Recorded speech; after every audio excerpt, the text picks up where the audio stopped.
You're all very welcome back to our second or third session, and I'm delighted to be able to introduce Siwar Youssef, who's a second-year sociology student at Corvinus University in Hungary, in Budapest, and her main interests are in gender, religion, and entrepreneurship. So she's been talking to me. I'm fascinated by entrepreneurship. She's been telling me quite a bit about her work in that area. But today, this morning, this afternoon even, Siwar is going to talk about the Jasmine and Nile revolutions, religion as a mobilizer of communitarianism after the Arab awakening. So we've heard an awful lot about sectarianism, but actually very little about communitarianism. So I'm looking forward very much to this presentation. Thank you. Thank you, sir. So good morning, ladies and gents. I should first thank the Arab Center for this great opportunity to join you. And also, I want to thank you all my colleagues for your encouragement and for your advices. So today my talk is about the Jasmine and Nile revolutions, the religion as a mobilizer of the communitarianism after the Arab awakening. So I want to start with this video. So join me.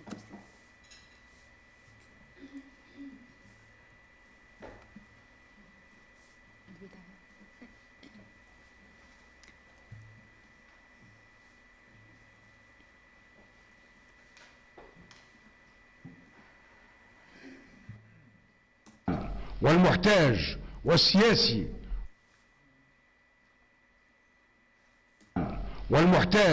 والسياسي واللي طالب مزيد من الحريات. فهمتكم وفهمتوا الكل، لكن الأحداث التي جارية اليوم في بلادنا ما هيش متاعنا، والتخريب مش من عادات التونسي المتحضر، التونسي المتسامح. العنف مش متاعنا ولا هو من سلوكنا، ولابد أن يتوقف التيار. So, thank you for listening to this speech. Here, the ex-president Ben Ali is talking about how the Tunisian population are like so far of violence, and he said that now I understand you. I understand everybody's in Tunisia. So he came after 23 years, and he said, now I understand you, but I think it's too late for him. So also he said that violence is not of our Tunisian behavior.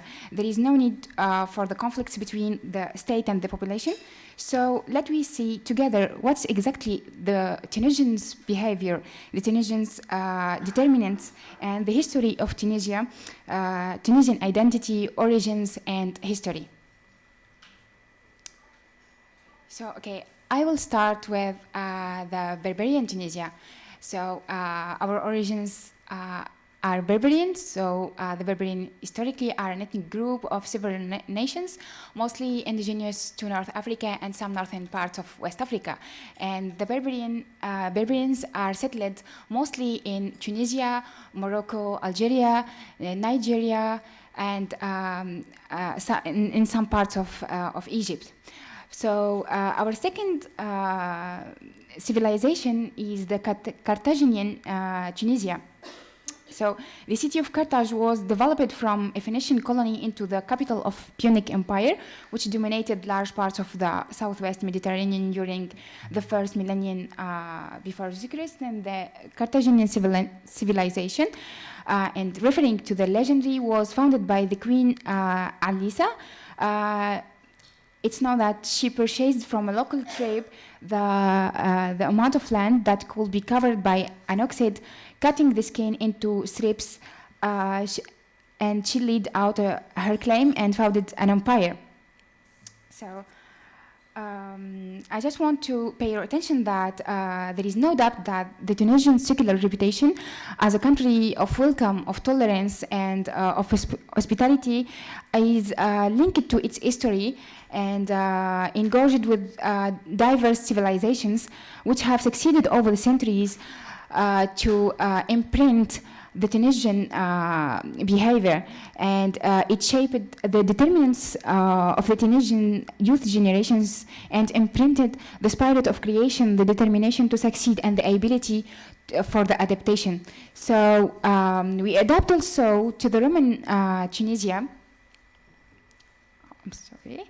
Okay, so the ancient Carthaginian city was destroyed by the Roman Republic and the Third Punic War, and then redeveloped as Roman Carthage, so which became the major city of the Roman Empire in the province of Africa.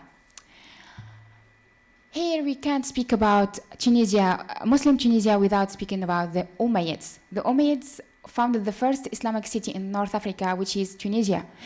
The mosque of Uqba ibn Nafi' is the oldest and most prestigious mosque in North Africa, with the oldest standing minaret in the world, and it's also considered as a masterpiece of Islamic and architectural. Then the Zaytuna Mosque University became the center of Tunisia's Islamic scholarship and preaching. As well as all the Ottoman empires, the Ottoman Tunisia refers to the episode of the Turkish presence in Africa during the course of 3 centuries from 16th until the 18th century, when Tunisia was officially integrated into the Ottoman Empire as one of its eyalat, as well as a lot of other Maghrebinian countries except Morocco. And finally, I want to speak about the French colonization or the French civilization. So the French Tunisia was established in 1881 during the French colonial empire era and lasted until 1956. Then Tunisia gained its independence with Habib Bourguiba and declared the Tunisian Republic. Habib Bourguiba was a Tunisian lawyer, nationalist leader, and statesman from the independence to 1987. And now it's the Republic of Tunisia. So Tunisia is a free, independent, sovereign state. Islam is its religion, Arabic is its language, and the Republic is its system. And here I want to argue, or let's say I want to take a position to speak about Tunisia as a cultural advantage. So I see that Tunisia is an excellent link between Europe and Africa, between East and West, and it presents itself as an excellent example of Mediterranean country, as well as a part of the African and Arab world due to the society dynamism and ability of adaptation. Those the combination between traditions and modernity. So from a political and economic point of view also, I see that this cultural diversity provides a competitive advantage for companies with a strong potential to adapt to the environment and create wealth, invest, and innovate in Tunisia. However, after the Jasmine Revolution, the turbulence and the environmental insecurity affected the political and the economic, also as the social life in a very negative manner.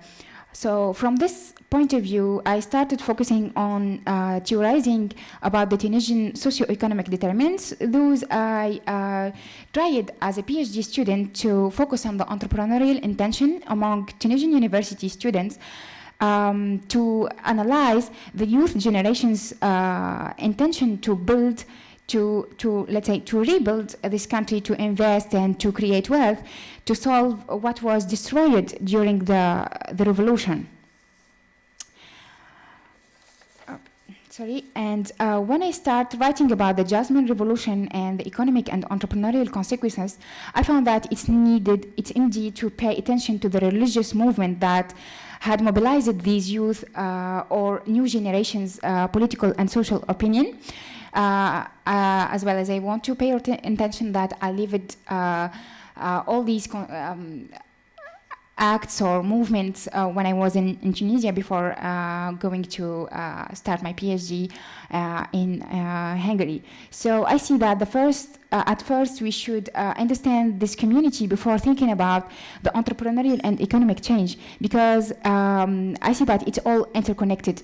And when I shared some of my thoughts with some of my Egyptian colleagues, they also pay my attention to some similarities between what happens in Tunisia and Egypt during the Spring Arab. So I decided then to focus on and analyze the religious communitarianism, which is appeared during the Spring Arab in Tunisia and in Egypt as well. So, sorry. Now I want to speak a little bit about the Egyptian revolution. So Egypt had been affected also by the protests, or by the Tunisian protests, and the Egyptian revolution began on January 25, and the most important day was the 28th of January. It's the Day of Rage, when hundreds of thousands of individuals marched from mosques to At-Tahrir Square for protests. So Tahrir was firstly equipped by university students and unemployed youth. So these junior groups of protesters have not limited their movement to square and mosques. They cooperate also with other parties, and they share their plans and their strategies and their high technology skills, such as the April 6 movement, to go beyond national borders. In addition to this movement, who were joining youth workers at the Mahalla Kubra, another part was involved in these protests. The youth branch of known Muslim Brotherhood, that they were represented in a very active way, equipped with several kinds of media forms. So these young generations actors enjoyed the opportunity of old regime officials' inability to valorize the power of the new advanced technology and its political impact. So the prominent aim of my paper is to contribute to the growing number of literature reviews interested in the socio-economic and political situation, or let's say difficulties which faced the Arab countries after the Spring Arab since 2011, and the appearance of the religious parts during the last election. For example, 2019, people tried to trust the Islamism party again. In addition to this democratic presidential and parliamentary election in Tunisia's history. So Tunisians elected democratically their political representatives for the second time, and as it was affirmed, Islamist party in Nahda emerged victorious in the country's first democratic election. And now I want to pay your attention a bit on the Jasmine Revolution. So, as you all know, it starts with the self-immolation of the young man Mohamed Bouazizi was the aspiring or the starting point of these protests to make end to the miserable socio-economic situation of the young Tunisian generations, as is affirmed by several scholars. So, it's a result of several years of authoritarian system, because since he came to power, the President Ben Ali, he initially tried to make some changes on Habib Bourguiba's religious restrictions, and he allowed for several Islamic behaviors, such as the Presidential Prize for the Quran's learners and some religious media programs, as well as his first travel since he became the Tunisian president was to Saudi Arabia to the Mecca for practicing al-Hajj. A few years later, the dictator Zine al-Abidine Ben Ali banned the Islamist part in Nahda. He jailed 1,000 of its members and exiled some others. He became against any forms of religious traditions. So therefore, it's evident that the revolution movement came in forms of communitarian assemblies which shared a collective social aspects, national ethics and religious values, some as historical customs and accounts. So in 2011, the Tunisian Revolution resulted in the overthrow of the President Zine al-Abidine Ben Ali and followed by a parliamentary election. And the country voted for the parliament again and for the president on 23rd of November 2014. And Nahda won a plurality of votes. So as a result, Tunisia is the only country in North Africa classified as free by the Freedom House organization, and is also considered by the Economist magazine's Democracy Index as the only democracy and a country in the Arab world. So I suppose that mosques serves as a pattern for this political immobilization, where peoples can begin to share the others' concerns and their communities. This may illustrate the importance of religious community versus the state and the economy. And as it was illustrated by several scholars, most of the anti-government demonstrations that have been sweeping the Arab world over the past 10 months were often launched from mosques following Friday prayers. I hypothesized also that the religious belief can help social movements succeed, as some scholars also had affirmed. So by providing a transformative vision, a message of hope and inevitability, and a conviction of moral correctness. So I see that the Arabic world political culture today is confronting a serious challenge of making the balance between the different confused groups to elevate a status of common religious, democratic, and national context as they want to establish. So in this context, I want just to affirm that it's by nature that people, or let's say a human being, wants to be involved into a community in which they can share some ethnic and religious beliefs and behaviors, as Ibn Khaldun said, "Al-insan madaniyan bil-taba." So I see that here the population is the important player of this socio-political and economic game, and it's for the human being and for the Tunisian and Egyptian population to decide which system they want to establish in their countries. So I tried to define the communitarianism, referring to several literature review. So communitarianism was referred to the movement, the propensity, and the vision to promote similar face-to-face communities, starting from a small local such as the neighborhood and village, going to the town and big cities by encouraging and increasing the coordination and self-help cooperation among its members. This vision can be derived from a big government history with the loss of safety, protection, and social justice. So, as it's also affirmed, communitarians think that an individual self is not an inherently separate and independent rational entity, but a being embedded in the tech fabric of a particular communal life. And what we have seen during these two revolutions is, I want to call it, or it's not, I suppose to call it the religious communitarianism.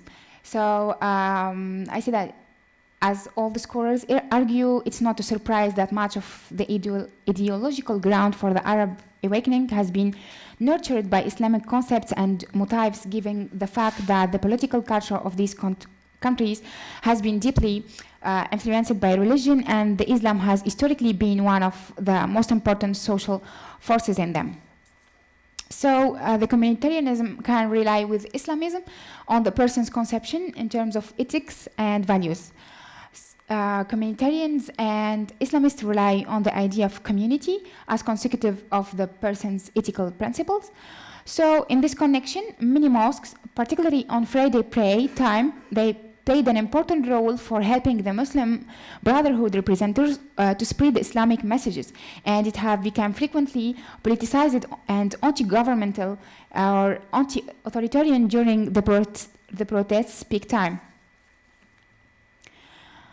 In Tunisia and the ancient regimes election, like also in Egypt, with the ex-president Hosni Mubarak or with the ex-president Zine Abidine Ben Ali, Islamic parties are forced to be absent without any choices to participate on the political life.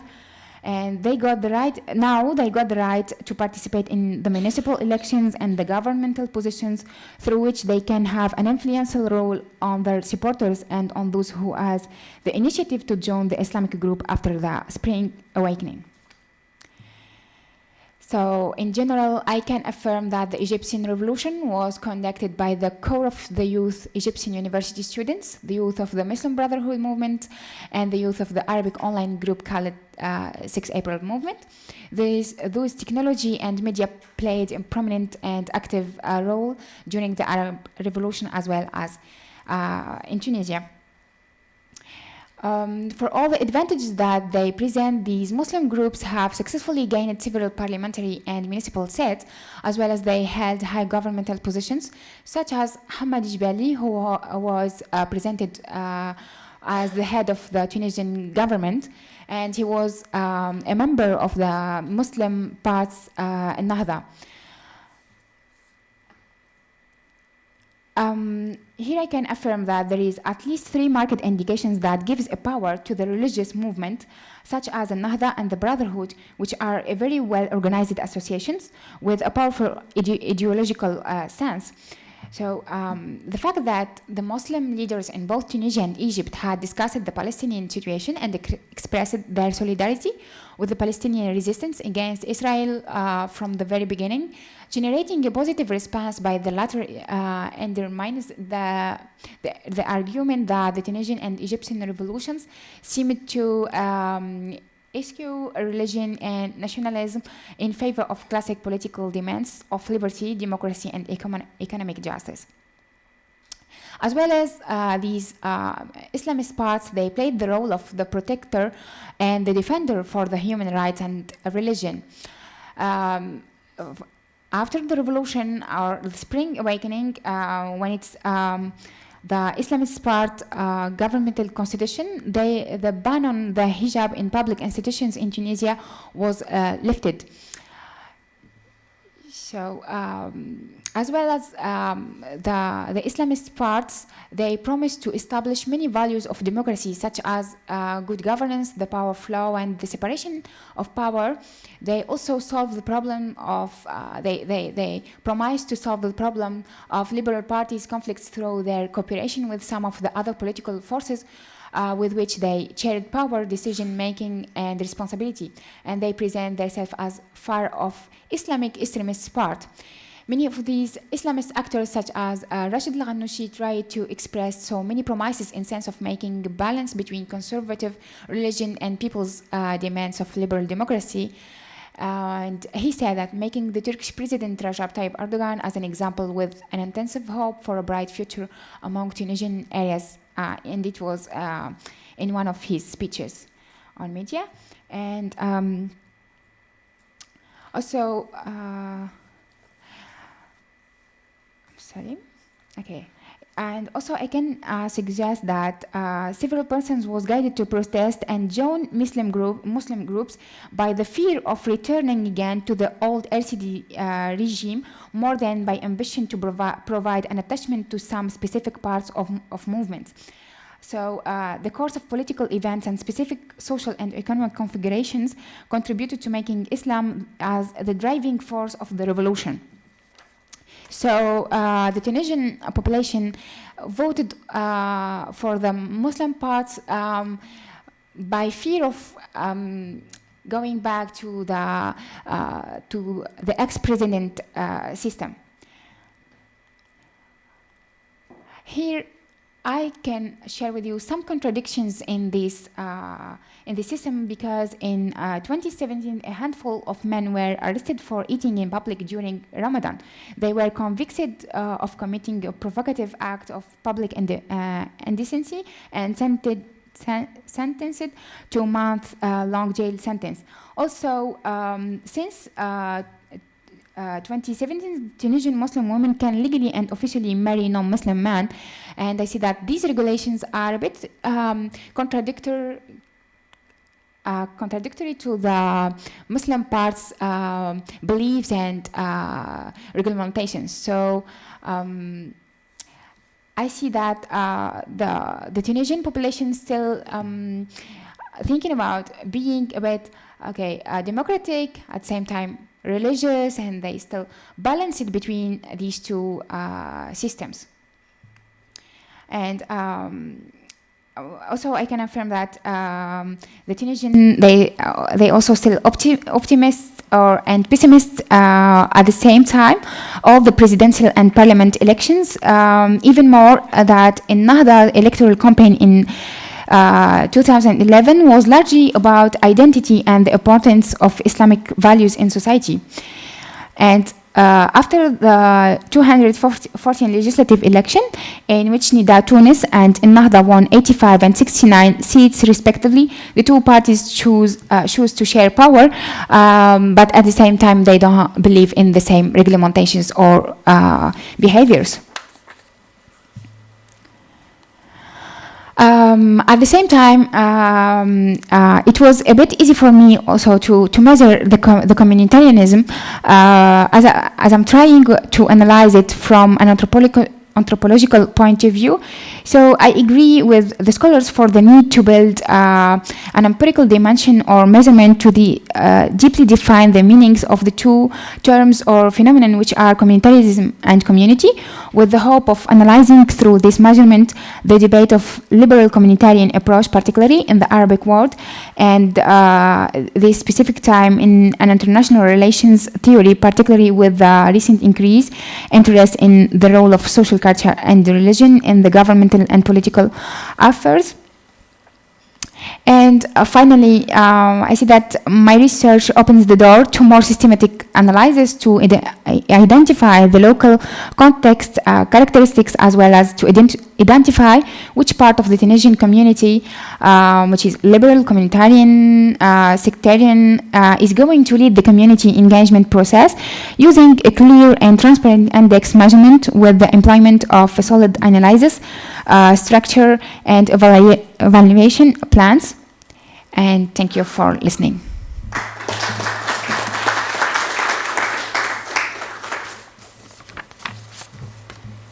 Thank you very much, Siwar, for a